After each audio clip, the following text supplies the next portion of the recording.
If you were sent to jail, who would you call to bail out?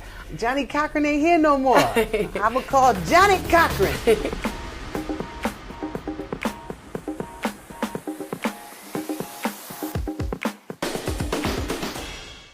Queen Latifah, thank you for being here. Thank you, Savannah. Do you know about the 6-minute marathon? Has anyone filled you in? I'm ready. I don't know. 6 minutes, Dougie Fresh, you're on. Let's go. Yeah, 6 minutes. Answer as many questions as you can. Oh, my God. Okay, we'll start the clock. Here we go. What's the most thoughtful gift you've ever received?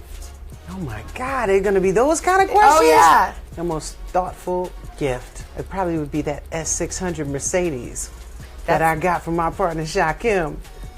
Is that thoughtful? It's very thoughtful. I think it's thoughtful. It's like 20 years old now, and I still have it. Still love it? That's how much I loved it.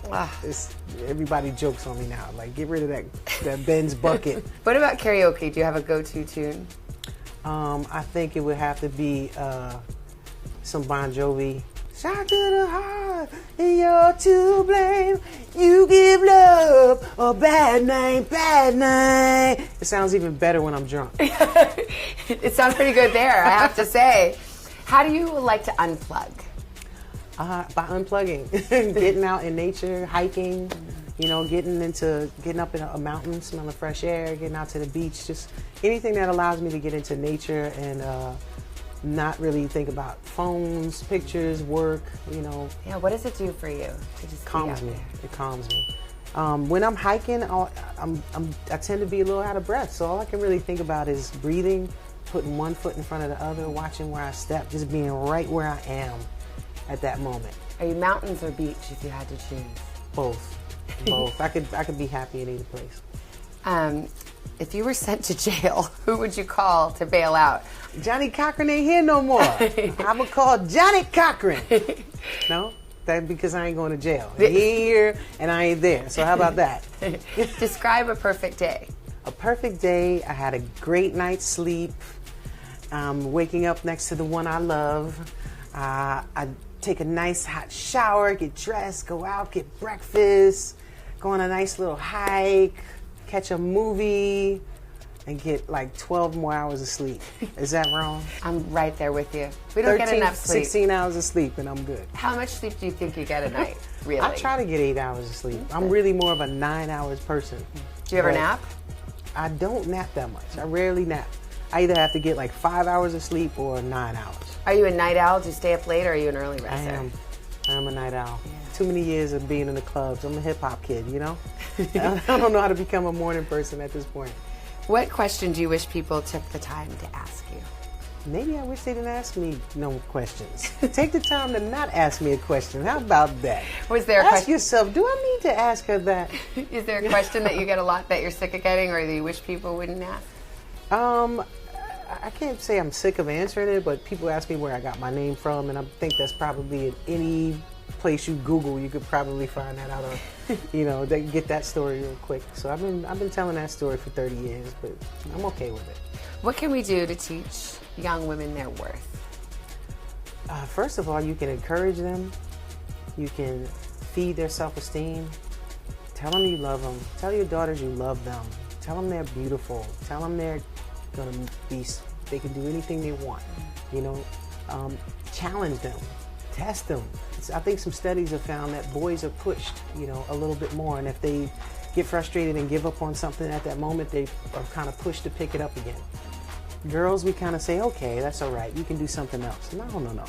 Let's push them a little more. Expose them to things so that they can figure out what it is they want to do in life. Just like you should do with your boys as well. I think the more things that we get to see, the bigger our world gets, the bigger we see ourselves navigating through that world a bit. And maybe we can find our place in it and figure out, oh, I might like to do that, or I might like to do this. Yeah. Have you always felt confident? Absolutely not.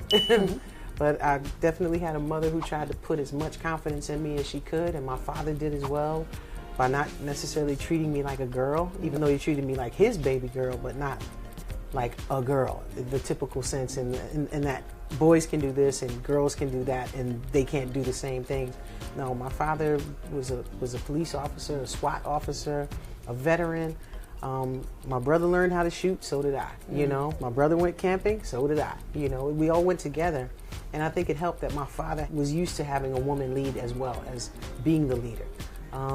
That's important, because I think that's part of the problem. People think, okay, guys don't want to be led. It's ridiculous. I think the ego gets involved, and it's so antiquated. We are to be such a great nation, we live on such backwards ass things that are holding us back, from classism to racism to gender bias. All that stuff holds us back as humankind. You know, we could be so much further in the future if we just get over it, move forward.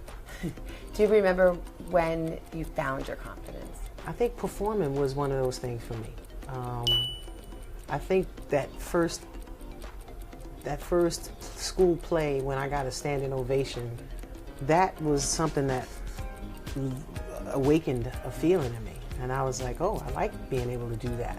And I like the feeling when I'm scared of something, I work hard at trying to do it, then I do it, and then it comes off as a smash hit that night. And then look what happens when it works. Because I know what happens when it don't. Yeah. It's me trying out for the kickball team, and she kicked that ball and it bounced right off my stomach, and I didn't catch it.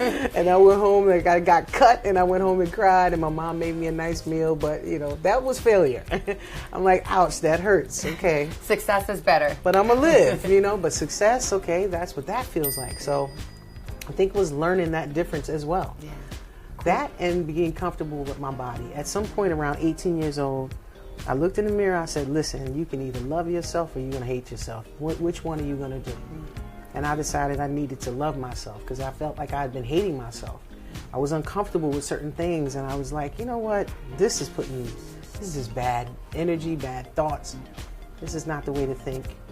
So I have to just accept me for who I am. Queen Latifah, I love talking to you. I think we went into overtime, and I think it was worth it. Oh, snap. You're my first overtime 6 minutes. As long as we win in overtime. We do. Thank you so much. Thank you. I made overtime 6 minutes. We got to 8 minutes.